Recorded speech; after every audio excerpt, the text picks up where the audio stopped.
ሀቢባ አካውንቷን ትሰጠናለች። የኢትዮጵያ 100 ሺህ ብር እኛ እናሰባስብላታለን። የኢትዮጵያ 100 ሺህ ብር ስትገባ ለእጇ ስትገባ ለእናቷ መድኃኒት መግዣ ስትገባ ከጎንደር ድረስ የምትሄድበት ምናልባት ትኬት ከጎንደር ድረስ ከሆነ ዳኒ ትራብል ሳርዬ ይቅርታ ስላስቆምኩሽ ከአዲስ አበባ ጎንደር የምትሄድበትን ትኬት እኔ እችላለሁ። አያስፈልግም ወንድሜ፣ አንተ በካሽ የሚሰጠው ትሰጣታለህ። ዳኒ ትራብል ትኬቱን ከቆረጠ አይቀር እሱ ይችላል። ዳኒ የዚህ 1 ሺህ ብር ይውለሽ። ሙኒቴ ከሙኒት እንጀምራለን ጋይስ። እንግዲህ ሙኒቴ ሙኒት እሺ ሀቢባ የራስሽ አካውንት አለሽ ግን እኔ ነው መጨረሻ አድርጊኝ። ጥሩሽ ካላስ መጨረሻ ነኝ። ኧረ ተይ መጀመሪያ ሁኚ ሙኒት በመቤት የመጀመሪያ አትሰሪም እንጂ ተይ እኔ በርቺ በምለው ጓደኞቼ ስም ቃይ መጨረሻ። ኧረ ተይ ሙኒት በመቤት የመጀመሪያ ሁኚ። ምንም ችግር የለም።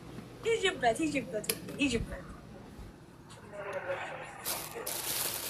እንግዲህ በቃ እኔ ሀቢባ በጣም የምወድሽ ደስታሽ ያስደስተኛል። ኢንሻላህ እኔ ምን እንደምልሽ ልንገርሽ፣ እያስቀየምኩ ነው ማስደስስሽ።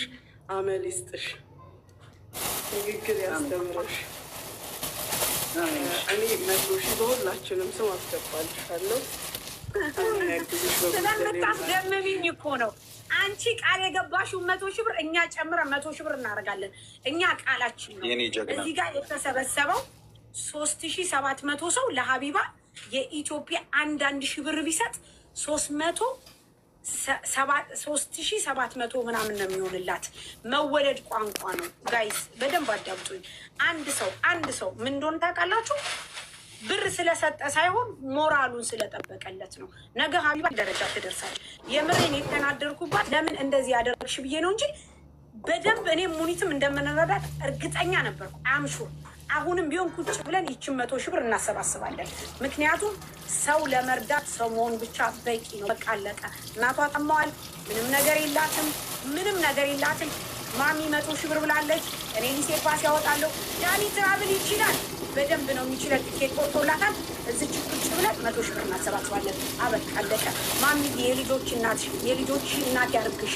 ሁልጊዜ እድሜና ጤና ይስጥሽ። በአንቺ ስለምኮራ ነው በአንቺ የጀመርኩት። ታውቂያለሽ፣ ሁልጊዜ የምኮራለሁ።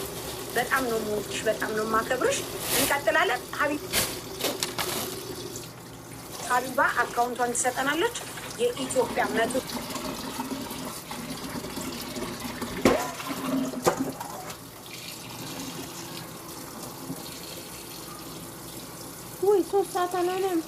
ሰላም አለይኩም ወራህመቱላሂ ወበረካቱ። ውድና ውድ ተከበራችሁ የቻናሌ ቤተሰቦች፣ ውድ ተመልካቾች እንዴት ናችሁ? ሰላም ናችሁ? ሰላም፣ ጤና፣ ፍቅር፣ አንድነት አብሽ የተመኘውላችሁ። እንግዲህ ደቂቃው ሊለቅስ እያልኩ ደቂቃ ሆነ ማለት ነው። ሙኒት የጀግናዎች እናት የምስኪኖች ደራሽ ማለት ነውና እኔ የሚለው ማለት ነው። ሀቢባ ወንዷ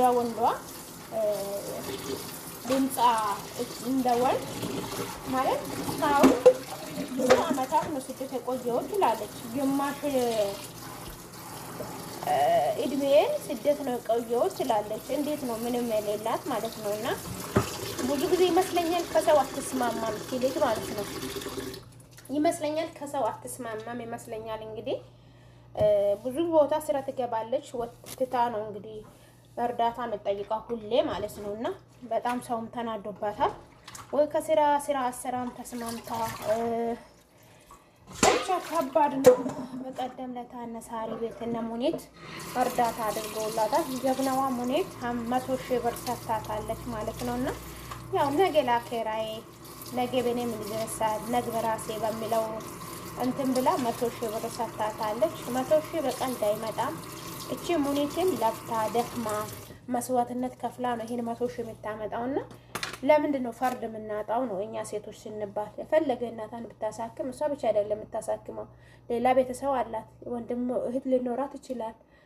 ግን የራሳ የሆነ ነገር ፈርድ እንዴት ታጣለች ነው? ይሄን አመታቱ ለቁጭ ስትል እኔ ከብደኛል። ሰዎች ምንም መጣን ይሄን አይል አመታት ቆይተን ምንም መጣን ሲሉ አውቃለሁ፣ ግን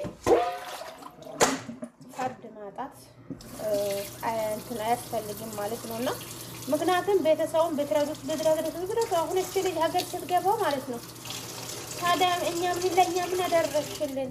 እንዲህ ሆነሽ እንደዛ ሆነሽ በዚህ ወጥተሽ በዛ ገብተሽ ነው የሚልዋት ማለት ነው። አይረዷትም። አሁን እሷ አጣው እናትን እያሳከሙ ቆየው ብትል ማንም ልሰማት አይችልም። ማንም ማለት ነው። እና አላህ ያግራላት። በዚህ በኢትዮጵያ ኑሮ አሁን ለሷ 200 ሺህ ብር ምን አድርግላታል? መሳፈራ በሉት። እኔ 200 ሺህ እንደ ንቃት ነው። 2 ብር ነው ማያት 200 ሺህ ባለ ምን አላት እስቲ? በአሁኑ ኑሮ በድሮ ኑሮ ቢሆን ሀብታም ናት። 200 ሺህ ብር የያዘች ሴት ማለት ነው። ግን በአሁኑ ሰዓት 200 ሺህ ብር ምን ይሰራል? ምንም አይሰራም። ያ ጀማዓ እንግዲህ ህዝቡ 100 ሺህ ያዋቶላታል ይመስለኛል። ሙኒት 100 ሺህ ሰጥታታለች። ቢቃማዋንም ያሳድስላት ምንድነው ባስወርዳንም ሁሉ በስባሴ መጨረስላት ማናት እቺ ሳሪ ናት። ብቻ የሰው እርዳታ እስከመቼ? አሁን እቺ ልጅ አሁን ያው መቸገር ነው።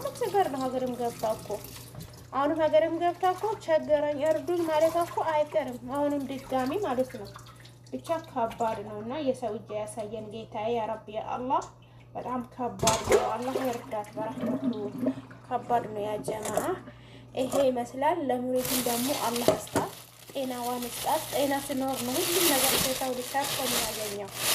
አላህ ጤናዋን ይስጣት፣ በሀያት ያቆያት። የሰው ልጅ ካይር ጀዛ ወይንም በስድብ ወይንም በዱላ ነው የሚመልሰውና ካይር ጀዛዋን አላህ ይመልስላት እላችኋለሁ። ወዶቼ የዛሬ ቪዲዮ ይሄ ይመስላል። ላይክ ሼር አድርጉኝ፣ ሰብስክራይብ አድርጉኝ። ሰብስክራይብ ፈልጋለሁ፣ ሰብስክራይብ አድርጉኝ። ሰምታችኋላ? ሰብስክራይብ ፈልጋለሁ፣ አስደርጉኝ፣ አድርጉ እላችኋለሁ። ይሄ ይመስላል። ሰላም አለይኩም ወራህመቱላሂ ወበረካቱሁ።